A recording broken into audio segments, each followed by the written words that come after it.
Assalamualaikum warahmatullahi wabarakatuh. Saya Sri Rahayu NPM 2021030216 kelas G Hukum Ekonomi Syariah akan menjelaskan mengenai kasus kewarisan, yaitu penyelesaian kewarisan dengan aul sesuai hukum Islam.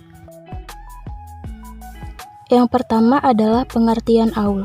Menurut istilah ahli fikih, aul adalah meningkatkan angka asal masalah yang diperoleh dari jumlah total perolehan atau siham masing-masing ahli waris. Peningkatan angka asal masalah tersebut dalam rangka menghindari kekurangan harta, karena jika angka asal masalah tidak ditingkatkan, maka akan terjadi kekurangan harta. Inilah salah satu manfaat praktis adanya asal masalah.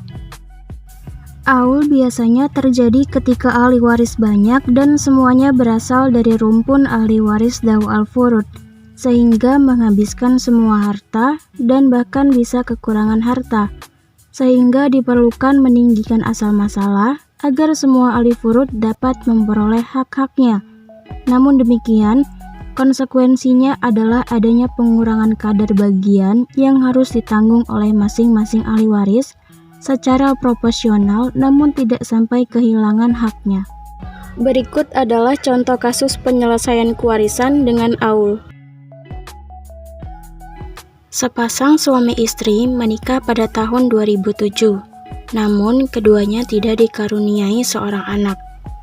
Pada tahun 2013, si istri meninggal dunia karena sakit dan meninggalkan harta yang jika dikalkulasikan sebesar 900 juta rupiah. Si istri meninggalkan seorang suami, 2 orang saudari kandung, dan seorang ibu. Lalu bagaimanakah pembagian harta waris masing-masing sesuai hukum kewarisan Islam? Sebelum menyelesaikan pembagian kewarisan tersebut, ada baiknya kita ketahui terlebih dahulu bagaimana kedudukan dan posisi ahli waris pada kasus tersebut. Baiklah, di sini ada ashabul furud. Ashabul furud adalah orang-orang yang mempunyai bagian yang pasti dan terperinci sehubungan dengan warisan yang ditinggalkan oleh pewaris. Ashabul furud terbagi menjadi 2, yaitu zawil furud nasabiyah dan zawil furud sababiyah. Zawil furud nasabiyah adalah ahli waris yang pertalian kekerabatannya kepada al-muwaris didasarkan pada hubungan darah. Yang menjadi zawil furud nasabiyah pada kasus tersebut yaitu yang pertama, 2 saudari kandung mendapat bagian 2/3 karena pewaris tidak mempunyai anak. Sebagaimana firman Allah Subhanahu wa taala dalam Quran surat An-Nisa ayat 176 yang artinya, jika ia tidak mempunyai anak, tetapi jika saudara perempuan itu 2 orang, maka bagi keduanya 2/3 dari harta yang ditinggalkan oleh yang meninggal. Selanjutnya yang kedua adalah ibu, mendapatkan 1/3 bagian karena pewaris tidak mempunyai anak. Sebagaimana firman Allah Subhanahu wa taala dalam Quran surat An-Nisa ayat 11 yang artinya, jika orang yang meninggal tidak mempunyai anak dan ia diwarisi oleh ibu bapaknya saja, maka ibunya mendapat 1/3. Selanjutnya adalah zawil furud sababiyah, yaitu ahli waris yang hubungan kewarisannya timbul karena sebab-sebab tertentu, yaitu sebab perkawinan atau sebab memerdekakan budak. Dan yang menjadi zawil furud sababiyah pada kasus tersebut adalah suami, karena sebab perkawinan, mendapat bagian setengah atau 1/2 karena pewaris tidak mempunyai anak. Sebagaimana firman Allah Subhanahu wa taala dalam Quran surat An-Nisa ayat 12 yang artinya, dan bagimu suami-suami 1/2 dari harta yang ditinggalkan oleh istri-istrimu jika mereka tidak mempunyai anak. Selanjutnya adalah penyelesaian kasus melalui asal masalah. Suami mendapat 1/2 bagian, ibu mendapat 1/3 bagian, dan 2 saudari kandung mendapat 2/3 bagian.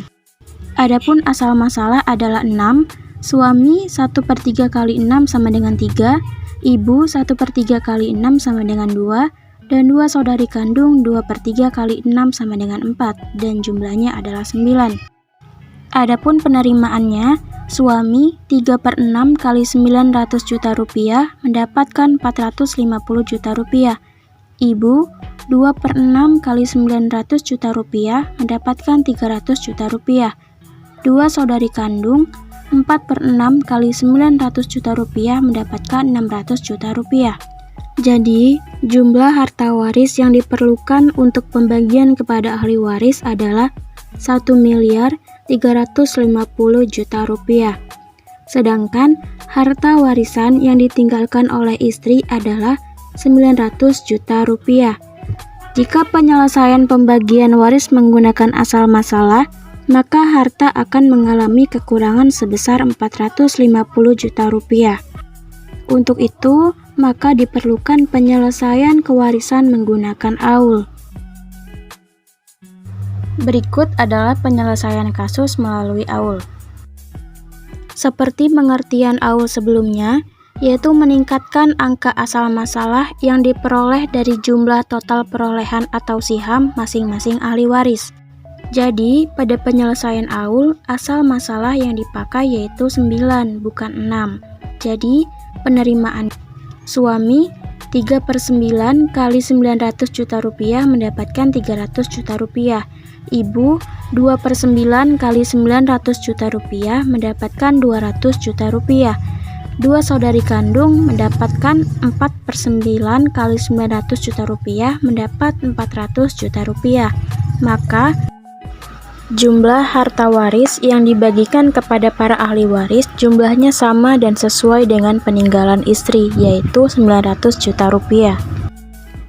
Setelah diaulkan, jumlah masing-masing harta waris yang diterima ahli waris adalah sesuai dengan kaidah hukum kewarisan dan tidak mengalami kekurangan harta waris.